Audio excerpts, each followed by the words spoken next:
Hello everyone, I am Mugdha. On behalf of Dr. Dhawan Academy of Geologists, I welcome you all to this second edition of our series, the DDAG Chat Show. As we all know, on the night of 17 December 2020, that is just 2 days back, Delhi and NCR region felt minor tremors of earthquake. According to National Center for Seismology, the earthquake had its epicenter at Rewari, Rajasthan, and had a magnitude of 4.2 on Richter scale. So, in light of this latest earthquake, let us know more about the seismicity around Delhi region. We have with us today consultants of DDAG who are experts in the field. Dr. Prabhas Pandey, formerly Additional Director General GSI. He is a consultant in earthquake engineering, disaster management, and engineering geology. Welcome, sir. Thank you. Mr. Sujit Dasgupta, formerly Deputy Director General, GSI, and expert member in active fault mapping project. Hello, sir. Good evening. We also have Dr. Gopal Dhawan, Chairman DDAG, and a versatile engineering geologist. He had been associated with NHPC for more than 30 years and later with MECL for over 5 years. Dr. Dhawan is playing the anchor's role in today's chat show. On behalf of DDAG, I welcome the experts and request Dr. Dhawan to please steer the show. Thank you, Mugdha. Welcome to Dr. Pandey and Dr. Dasgupta on this chat show. Well, the topic we have chosen today is of great concern to people living in Delhi and NCR region. You know, there is a series of earthquakes which is happening for the last couple of months. Sometimes as isolated events and sometimes in swarms. So there is a concern in general public that what is the significance of these events and what precautions they should take for their safety. My first question to you, Dr. Pandey, is that what is your take on recent activity in NCR region, and do you think that these are the foreshocks of a bigger earthquake? Well, it's very difficult to comment whether these are foreshocks or the precursors of a larger event in store for us. But it has been a matter of great concern for the residents of Delhi and NCR that this enhanced seismic activity is taking place in Second 2020, especially. The tectonically dissected architecture of the basement beneath the NCR region constitutes a favorable locale for strain buildup. The periodic release of this strain energy gets manifested in the form of sometimes swarm-type microtremors or sequences of low-magnitude earthquakes, or even some standalone moderate events, which can cause some degree of damage. On the 17th December 2020, two events occurred. One in near Jaipur, that is about 64 kilometers northwest of Jaipur, in Sikar district of Rajasthan. This was of low magnitude 3.2. Another event on the same day occurred at 11:36 in the night, and this was of magnitude 4.2. It was felt in parts of Haryana and even in Delhi, but caused no damage. Now, these are the events which have been occurring off and on in the Delhi region, and there are geological and tectonic reasons for it to happen.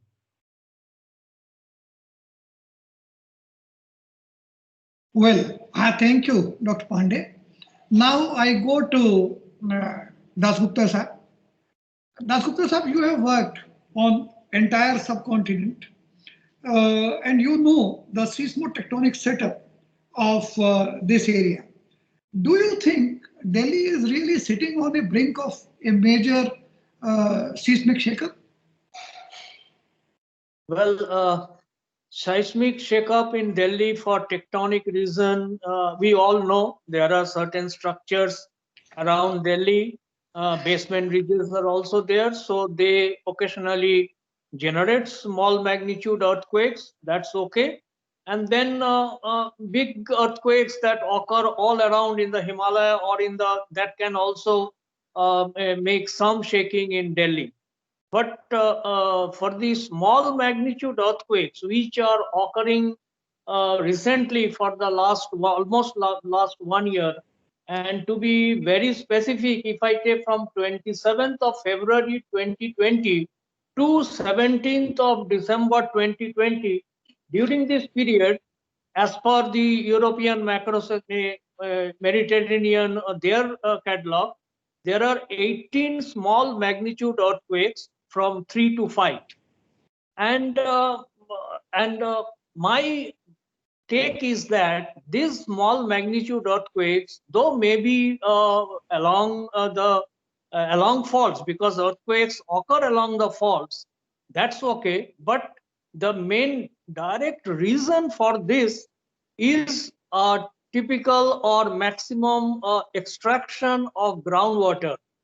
And it happens like that when we extract groundwater and the levels depletes almost 40 to 50 meter than the normal, what happens? This pumping induced pore pressure decrease and cause significant dilational stresses that lead to normal faulting events just outside the aquifers. So this has been found in various parts of the world, and it has been studied, and it is actually it happens that groundwater depletion, land subsidence, and small earthquake swarm, they are very intricately related to each other. And I think you may recollect that there are many instances where there are depressions and land subsidence in this Haryana, Delhi, and nearby in northern India, in the Indo-Gangetic Plain, and also in northern part of central India. So we have to look it in that way, that whether these earthquakes are related to the high extraction of groundwater, and this extraction actually triggers the earthquake by normal faulting within the existing fault. Okay, thank you very much. So you have really given a very important input that these may not be due to seismogenic sources. There can be some effect of extraction of groundwater. Yes, sir. Is it so? Yes. Right. So, Dr. Pandey, you have been associated with development of Seismotectonic Atlas of India when you were in GSI, and thereafter you had been associated with several committees. And as far as I understand, you have done the microseismic zonation for Northeast India also. So as far as Delhi NCR region is concerned, what are the seismic features that give rise to this much of seismicity, and what could be the seismogenic source in case it is related to a seismogenic source? Okay. First of all, I must tell you that the entire Delhi territory and a major part of the NCR are included in seismic zone 4. And this implies that it is a zone of high hazard where earthquakes of intensities 8 can occur. That means that the poor type of structures can suffer collapses, and that in turn can lead to a lot of loss of life. Now, as far as the tectonics of the NCR and Delhi region are concerned, if you see it in this map, which is a leaf from the Vulnerability Atlas of India, the architecture of the basement of beneath the NCR region is composed of two very prominent geological structures. One trends northwest, that is known as the Delhi Sargodha Ridge, and another one is the Delhi Haridwar Ridge. And the junction of these two broad, very prominent geological structures lies almost beneath Delhi region. Now, this Delhi Haridwar Ridge is bound by Mahendragarh Dehradun fault in the west and Great Boundary Fault in the east, which are about 200 kilometers apart. And a lot of seismicity seems to be building along the trace of the Mahendragarh fault. And apart from these, there are several small dimension faults in between these two prominent discontinuities. And the movement or the strain buildup along these several faults, one of them being Sona fault, along which this 1720 earthquake occurred, gave rise to the seismicity in the area. And this we refer to as the near field seismicity.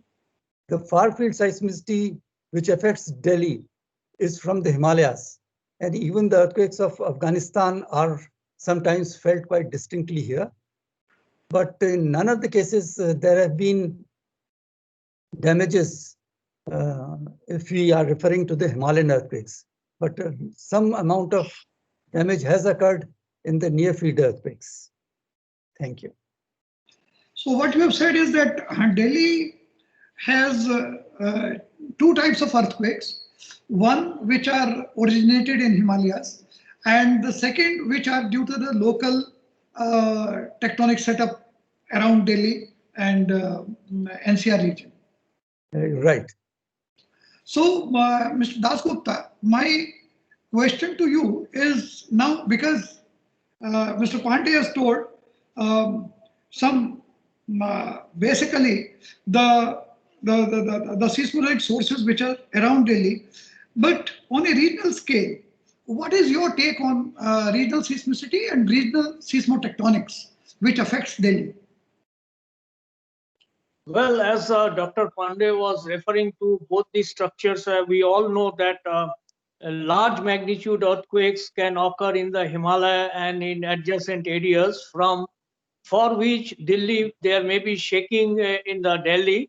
And there are also certain structures which are the Precambrian shield area, as can be seen in this slide, the Delhi Hardwar Ridge and the Mahendragarh Dehradun fault, and so many other structures are there. They can generate small magnitude earthquakes. Apart from that, particularly if we recall the seismicity or seismic shaking in Delhi, and if we want to go for an historical account for this, we can just list some of the things things. 1605, 6 July 1605, there was Delhi Agra region was much shake due to an earthquake in Kabul and Afghanistan. Then in 1702, there was earthquake in 1702, which was also caused many damage to some buildings in Delhi. 1803 is another earthquake, though in Garhwal Himalaya, that has damaged a lot of areas of Delhi. Then even the Kutch earthquake of 1890, there was some damage in parts of Delhi. 1905, it was damaged. Then 1934, 1937, and then the two earthquakes of 1956 and 1960, which were of late studied by GSI. These two earthquakes, the 56 and the 60, they appear to be local. I mean, they are not related to Himalayan or outside earthquakes. They are in situ within Delhi from these basement structures. So as to give a substantiate what Dr. Pandey was telling, this is the your isoseismal map of the 1960 earthquake. We can see that in mm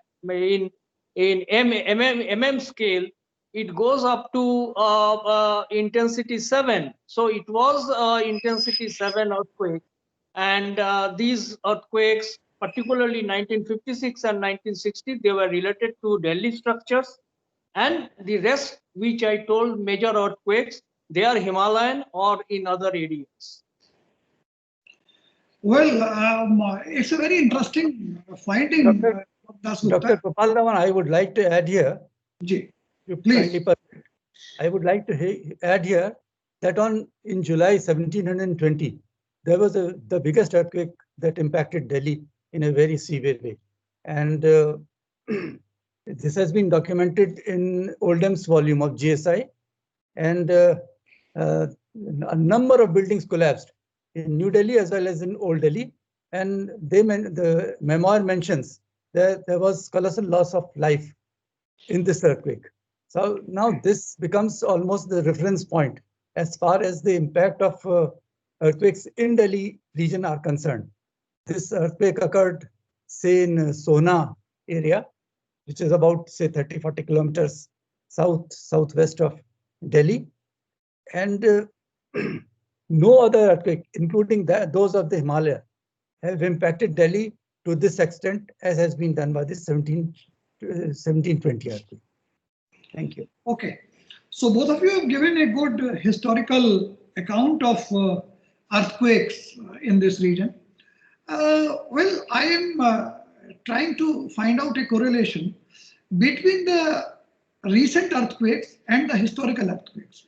Particularly, the isoseismal, which is shown by Dr. Dasgupta, is also trending in north-northeast to south-southwest direction. And the trend of the recent earthquakes shown by Dr. Pandey in his first slide are matching. Is there a correlation between the past earthquakes and the recent earthquakes? Yes, these earthquakes are just common because they are all related to the basement structure which we have. It is not only in Delhi region but all along the Indo-Gangetic plain we have structures which are transverse to the Himalaya, and these structures are active. They are both occur as ridges, subsurface ridges, along with faults in the margin of that ridges. So the 1960 earthquake was also, we see the isoseismal parallel to the structure as we see in the recent earthquakes. Okay, thank you. I would like to add here that the elongation of the isoseismals takes place along the longer segment, that is the seismogenic faults. And here it is the Delhi-Haridwar ridge, which is trending, you can say, north-northeast or so. Yes, yes. So that's a good correlation. You see, because we can't avoid earthquakes and we don't know that when they will occur. So the best medicine is that what precautions are necessary while designing major civil structures in Delhi and NCR area, particularly buildings. My question to you is, Dr. Pandey. Yes, I would answer this question by quoting the guidelines prepared by NDMA. And this says that 95% of lives lost in an earthquake are due to collapse of non-earthquake resistant buildings. This is a very significant thing, means 95% lives are lost because of human error. Now, the population of, I'm particularly referring to Delhi case, the population of Delhi has increased by 11.5 times in the last 70 years. That is since we became independent. Now, the 2011 census data shows that Delhi has a population of 4.61 housing units, 90% of which fall in category B, that is, which are the normal brick buildings where elements of earthquake-resistant designs are missing. Now, if a 1720 like earthquake repeats, you can imagine what could be the extent of damage in Delhi area. So the way forward, as far as I think, and many of the major committees have recommended, is that strict compliance of building bylaws and following of earthquake-resistant building codes. There should not be any compromise for whatsoever reason. And as a geologist, I would mention that we have to be very particular as far as foundation of the structure is concerned. We are very much concerned about what happens above the foundation, but we are not very careful what is below, you can say, the superstructure. So you have to be very careful while founding the buildings. The second is the retrofitting of the critical vulnerability facilities, especially school buildings, hospitals and all, which have grown weak over time, and they require immediate repairs or you can say strengthening. Third is capacity building, which is very important because we have got a very poor infrastructure as far as trained manpower of engineers, of masons, of the people are concerned. And lastly, the sensitization of the public and so on. Means if the people are not aware what they have to do in case of a calamity, then the loss of life and loss of property can be compounded to any extent. Thank you. Very well explained, sir. And now, in the last, I have a common question to both of you, that can earthquakes be predicted? Who should start first? You decide. Okay. I think this is turn of Dr. Das Gupta. Right. No, earthquake in the sense that we understand prediction, earthquake cannot be predicted because we don't know many things on the earthquakes, and prediction means that you have to define, you have to shortlist the area, the region where it will occur, the magnitude of the earthquake, the time of the earthquake, and so the science is not that advanced so that you can predict.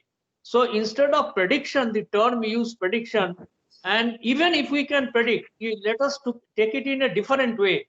Suppose someone predicts that on X day of the month of Z month, there will be an earthquake of magnitude, say 7 in Delhi or say in Calcutta. And it is predicted, and it on the basis of scientific prediction, it has been done. Then what should we do? Should we all leave our house and go to the Maidan? And it is not possible. So socially useful prediction is not possible. The thing is that we can forecast where the earthquake domains or the faults that can generate earthquake. So these are the common things, and long-term prediction is always possible. We know that the Indo-Burmese arc, we know the Himalaya, it is seismically active. So where long-term prediction is possible, short-term prediction or forecast is not possible. And even if it is possible, it will not be socially useful. So that is my take on the earthquake prediction. Okay, good. Pandey. I agree to a very large extent with Sujit Das Gupta Sahab, but I would put my thoughts in a different way. And that is with the present state of our knowledge and the technologies available. I mean to say that we are not able to reach down to the source zone because it is much deeper and no devices so far created. So we are unable to predict any earthquakes, and there is a big no, particularly with regard to the size, date, and place of an earthquake.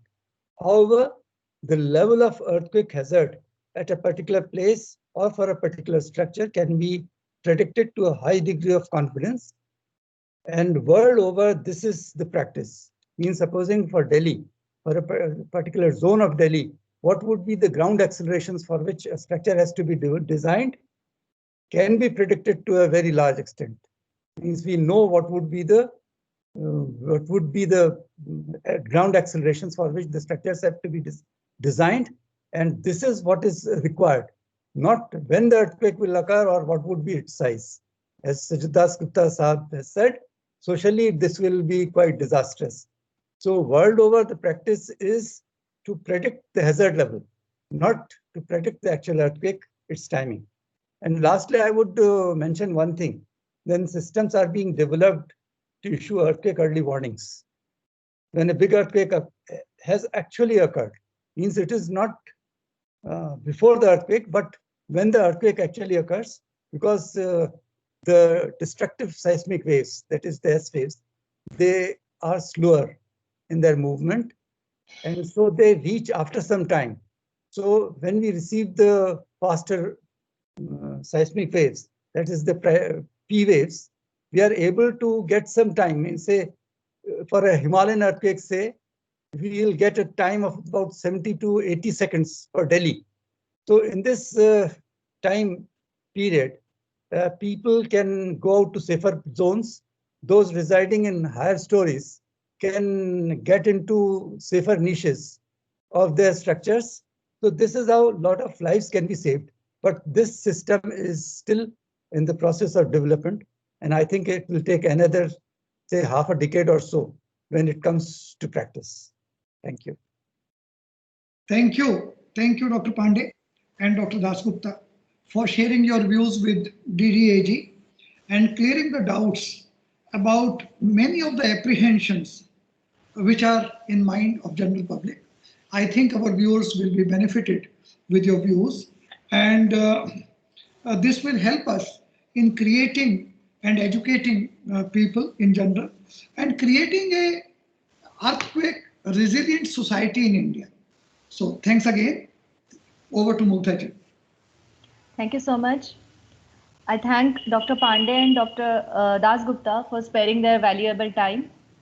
At DDAG, we'll be coming up with many more such chat shows on latest events in the field of geology and geoengineering. So please stay tuned. Keep looking for updates on our website. Take care. Thank you. Thank you very much. Thank you.